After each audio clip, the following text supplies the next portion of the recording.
Journalist আর কিছু লোক, মানে এনারা আসলে কোথায় পড়াশোনা করছেন? আপনাদের স্কুল কলেজের নাম বলেন তো একটু। দীর্ঘ ১৬ বছর ধরে সামাজিক যোগাযোগ মাধ্যমে অবিরাম ট্রল ও সাইবার বুলিংয়ের শিকার হয়ে আসছেন ছোট পর্দার জনপ্রিয় অভিনেত্রী সাদিয়া জাহান প্রভা। এতদিন বিষয়টি নিয়ে নীরব থাকলেও এবার নিজের ভেতরে জমে থাকা ক্ষোভ, কষ্ট ও যন্ত্রণার অভিজ্ঞতা প্রকাশ্যে এনেছেন তিনি। ভেবেছিলাম যে কথা বলেও তো আসলে কোনো লাভ নাই, কিন্তু আসলে নিজের দায়িত্ব বোধের জায়গা থেকে মনে হয় যে কিছু জিনিস চোখ বন্ধ করে আসলে থাকা যায় না। শোনেন, আপনাদেরকে একটা কথা বলি। আপনারা আপনাদের নিজের যোগ্যতা, নিজের স্থান, নিজের সৌন্দর্য, নিজের কোয়ালিফিকেশন, এই সব কিছুর প্রতি আসলে আপনাদের ইনসিকিউরিটি থাকার জন্যই তো আসলে আপনারা মানুষকে মক করেন।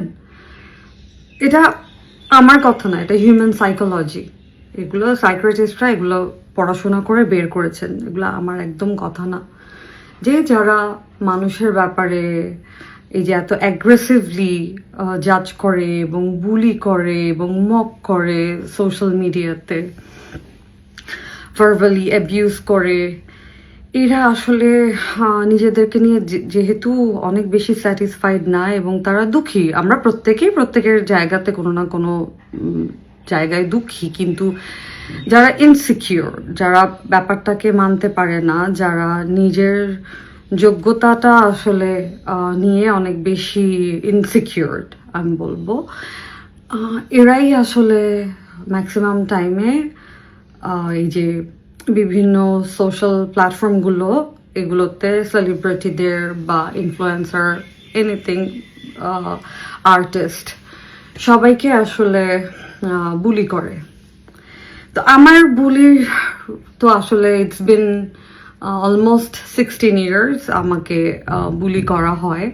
সম্প্রতি সামাজিক যোগাযোগ মাধ্যমে প্রকাশ করা এক ভিডিও বার্তায় প্রভা সাইবার বুলিংকারীদের বিকৃত মানসিকতা, অনলাইন অপরাধ এবং সমাজে প্রচলিত ভুক্তভোগীকেই দোষারোপ করার সংস্কৃতির বিরুদ্ধে তীব্র সমালোচনা করেন।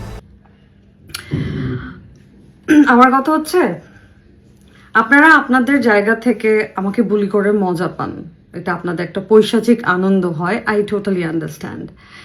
বাট ঠিক যতটুকু আমাকে বুলি করছেন তার যদি 50%, মানে আমি ওরফে ব্র্যাকেটে দ্য ভিকটিম, আমাকে 50% করে বাকি 50% ক্রিমিনালটাকে খুঁজে বের করে ওকে যদি এরকম মক করতেন, ওকে নিয়ে যদি লেখালেখি করতেন, ওর চেহারাটা যদি বারবার মানুষের সামনে মানে প্রকাশ্যে আনতেন যে হি ইজ এ ক্রিমিনাল। আমরা যেমন এখন রেপিস্টকে আমরা ওনাদের ছবি দিই, রেপিস্টের ছবি দিই। একটা সময় ছিল না, যারা অ্যাসিড নিক্ষেপ করে আমরা তাদেরকে আমরা শাস্তি দেই যে রেপিস্ট, আমরা এখন তাদেরকে একটা বিশাল একটা পেনাল্টি দেওয়া হচ্ছে। ঠিক তেমনি যারা এই যে এইরকম মানে আরেকটা মানুষের ক্ষতি করে তাদের কনসেন্ট ছাড়া, যে তাদের প্রাইভেট কিছু প্রাইভেসি কি বলে ডিসক্লোজ করে, এবং সেটা একটা গুরুতর ক্রাইম, এবং সেই মানুষগুলোকে আপনারা যে বুলি না করে আপনারা যে ভিকটিমকে বুলি করছেন day by day, I understand. আমি আপনাদের I empathized about yours insecurity, about your job, about your beauty, about your qualification, about your family background, about your childhood কি বলবো facilities and all that, which is why you guys are very concerned about my income source or other girls' income source when they are going out or when they are doing good in their life. Okay, কোনো problem নাই, but exactly যেই পার্সেন্টটুকু বুলি আপনি আমাকে করে বাকি 50% যদি ক্রিমিনালকে করতেন, তাহলে পৃথিবীতে তন্ময়ের জন্ম হতো না। ভিডিও শুরুতেই এই অভিনেত্রী জানান দীর্ঘদিন ধরে তিনি অনেক স্পর্শকাতর বিষয়ে চুপ ছিলেন, তবে এখন তার মনে হয়েছে কিছু গুরুত্বপূর্ণ সত্য সবার সামনে তুলে ধরা প্রয়োজন। একজন সচেতন মানুষ হিসেবে সামাজিক দায়বদ্ধতা থেকেই তিনি এই নীরবতা ভেঙেছেন বলে উল্লেখ করেন। যে জেনারেশন টু জেনারেশন আমরা বিভিন্নভাবে আসলে সাফারার, এবং আমরা নেক্সট জেনারেশনকেও আমাদের পাস্ট এক্সপেরিয়েন্সটা আমরা ওই বোঝাটা দিয়ে দিই, রাইট? আমরা এই জেনারেশনটা কিন্তু অনেক বেশি কনসিয়াস। আমরা বলি যে না, আমরা আমাদের নেক্সট জেনারেশনকে আর কোনো ট্রমা দিব না, যাতে করে ওদের চাইল্ডহুডটা সুন্দর থাকে, ওদের চাইল্ডহুডটা যেন মিজারেবল না হয়।